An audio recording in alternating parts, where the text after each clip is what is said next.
Good day, everyone. We're here at the Postgraduate Institute of Management with Dr. Travis Pereira, Senior Consultant and Member of the Board of Management at PIM. Welcome to our program. Thank you very much. The Postgraduate Institute of Management, University of Sri Jayewardenepura, has partnered with AMDISA to co-host the AMDISA 2016 Executive Council meeting and regional conference along with the Institute of Certified Professional Managers. The theme of the conference this year is Management Development through International Networking and Collaborations.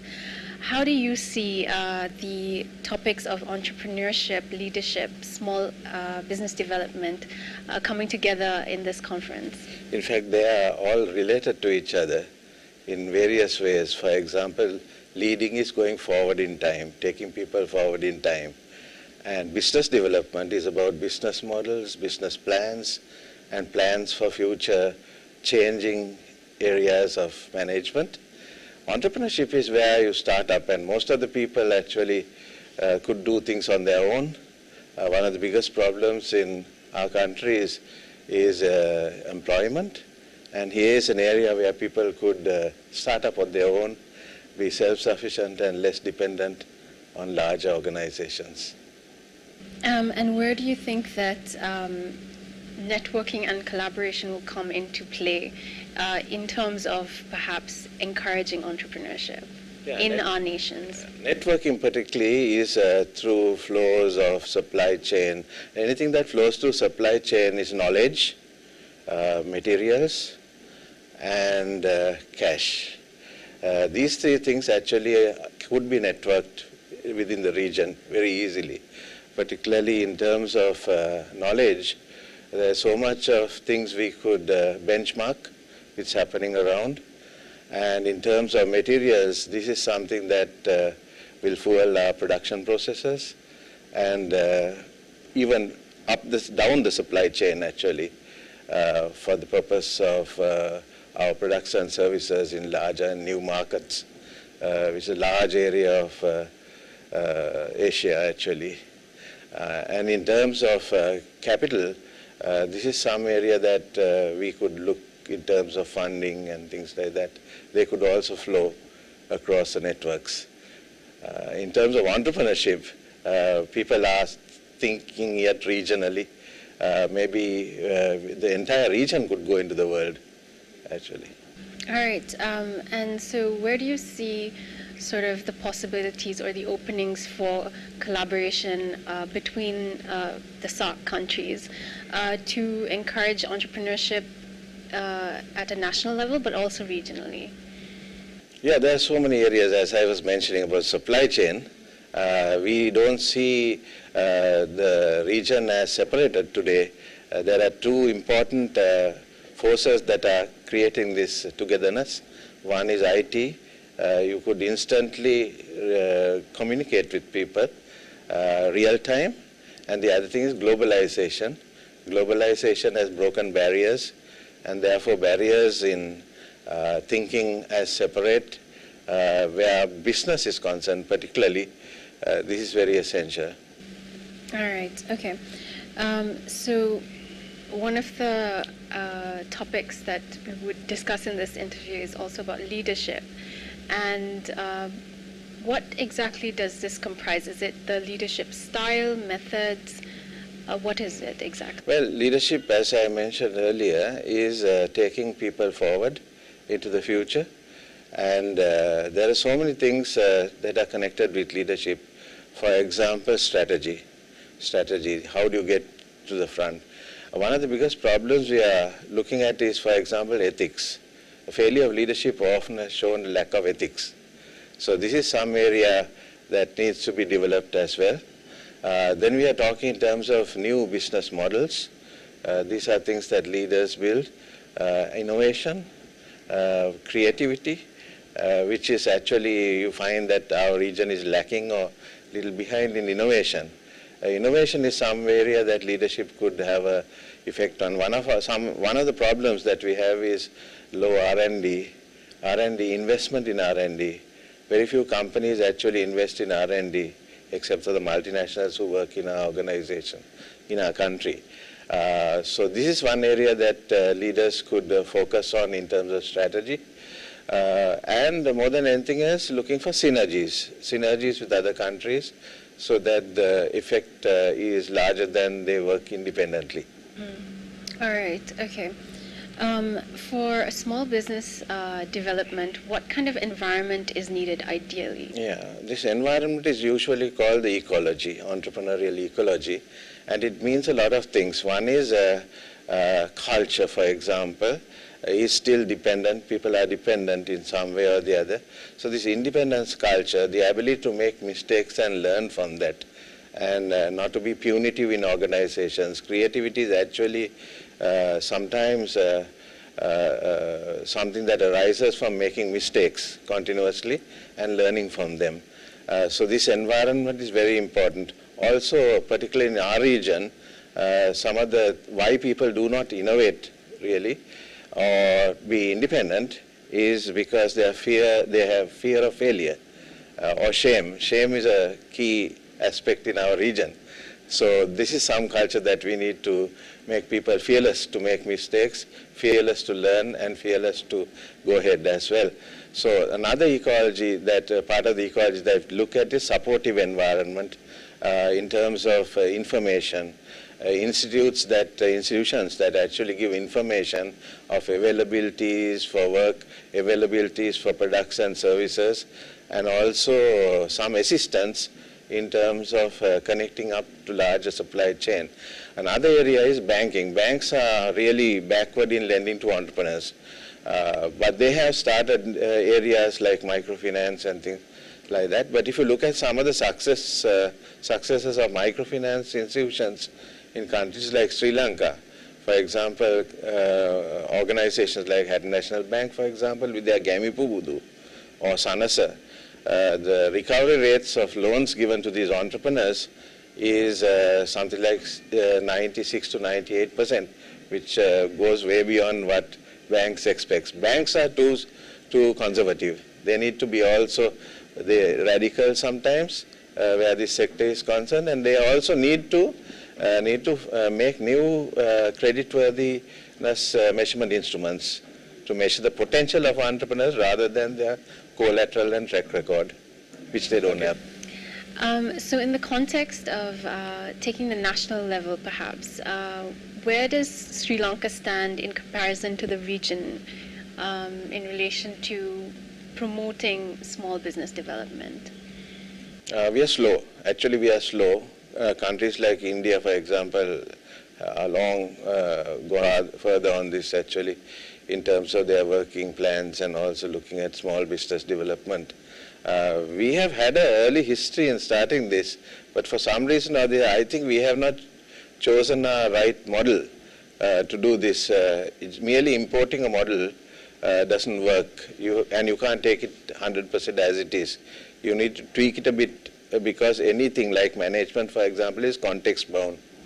It depends on the context. So some things that you need to change, for example, is to fit it into a culture that's available here. And even culture-wise, even the region, within the country itself, there are variations of culture. So we should make them adaptable. And as I mentioned earlier, really the individual is very important to focus on. The individual sometimes is dependent still to some extent. You do get people who feel independent and who will find it very difficult to work in organizations, and they are the ideal candidates. But as time goes, this is something to look at. This can start in schools actually. In schools you can't question teachers when they're teaching. Teachers would say that, look, you are not the teacher, I am the teacher. So the kind of innovative spirit is killed even at the beginning there. Sometimes people would prefer government jobs to private sector risk, really. So any entrepreneur, for example, doesn't work at very high risk. Entrepreneurs work in moderate risk. Actually, some calculated or educated level of risk taking is important. All right, okay. And have there been any sort of policies towards perhaps changing the education system to sort of develop creativity in children so that as they go on into adulthood, they would be able to take on the roles in business that are available? Not so much, I would say. Actually, one is the new subjects have come in as entrepreneurship. The people who teach it are the regular teachers. They don't have sometimes they may not have the mental model of the entrepreneur. So sometimes what you need to do is integrate into industry in a large extent, get people to work, say children to work during their holidays in organizations to get a feel of what the market is like and what reality is like. These are a lot of things that need to be done in addition to bringing in models and trying to fix them over here. All right, okay. For the manager of a small business, small or medium enterprise, what would a conference such as the one that's being held through AMDISA, what benefits would accrue to them from this type of conference? Well, I would look at this as three levels of impact. One is the national level for people who make policies, to make policies that are conducive, that creates an entrepreneurial ecology. Then you look at heads of organizations. How would they encourage creativity within the organization to move away from a punitive culture to a more developmental and innovative culture? Also to think of at least starting R&D in small ways, at least initially as teams that work from time to time. Of course, if the company is large enough, organization is large enough, they could have a division for R&D. Then also encourage people to write case studies and also write their own histories in organization, which can be used for people to encourage, a bit of a heroic type of approach to management rather than the typical mundane, very conservative approach that most of the people say. For the individual, actually, individuals should see his vision within this. They should be inspired to sometimes break away from the traditional kind of situation and move into a new world, so to speak. Okay, all right. And just to close, what would be your participation in this conference? My participation actually is based on my core skills. I was an engineer first. I was a designs engineer. Then I moved into be a business development manager, and then a general manager. After that, I did my PhD actually. So most of my teaching is based on practical things, and I think it's very important for me to give that kind of orientation to whatever I say. Okay, so your participation would come from your experience working in various industries. Yeah. Okay. In today's world, there's a big emphasis on leadership and becoming a successful leader. What does it take to be a successful leader, and in a world where there's a lot of challenges and sometimes failure is quite a possibility? Yes, actually, leadership has always been a question where people try to understand, are leaders born, are they made? But something comes to my mind, what Aristotle said long time ago in his famous work called the Rhetoric. What he said was three essential qualities a leader should have. He used the Greek words actually, it's ethos, pathos, and logos. Ethos is the most fundamental thing. There should be an ethical guideline that a leader has. He has to think of the entire society is leading, and most of the failures of leadership has been due to ethical guidelines or ethical quality. They may have the other two qualities which are essential, and those qualities are the logos part of it, which is the logic. He should have a plan, a clear plan, and it should be easy to explain that to others. If you don't have a plan, you can't lead. So therefore, this plan, which is usually the strategy for long-term thinking, is an essential feature that the leader should have. The other one is pathos. The word pathos actually is the derivative of empathy. The people you lead, you should know very well, and you should know each person separately, And that is one of the essential factors. You can't look at the crowd, the people as a crowd. You need to look at people as a set of individuals. So therefore this empathy is an essential factor, the feelings part of leadership, where you feel for the followers. That is essential part really speaking. And that's something which would determine the success or the failure of a leader. It's an ancient philosophy, about 2,500-year-old philosophy. And these are being applied in today's context as well. Certainly. In fact, a lot of authors come up with this. For example, Robin Sharma wrote a book called The Saint, the Surfer, and the CEO, which is based on this theme. Okay, all right. There's one of the sort of trending topics is social entrepreneurship. So what are your thoughts on that? See, actually, we have to awaken the bottom end of the pyramid, which is actually the lower income. A large section of people have potential, they have talents, but they can't get into the mainstream of business activity. So this has been a big target. Examples are, for example, Professor Muhammad Yunus, how he started the Grameen Bank was actually focusing on making people strong by themselves, and the entire Grameen system, which evolved, was based on this philosophy. Many people have followed this, and in fact, if you look at examples from India, for example, the Aravind Hospital, how Dr. Venkataswamy really started this tried. He had a vision of eliminating needless blindness.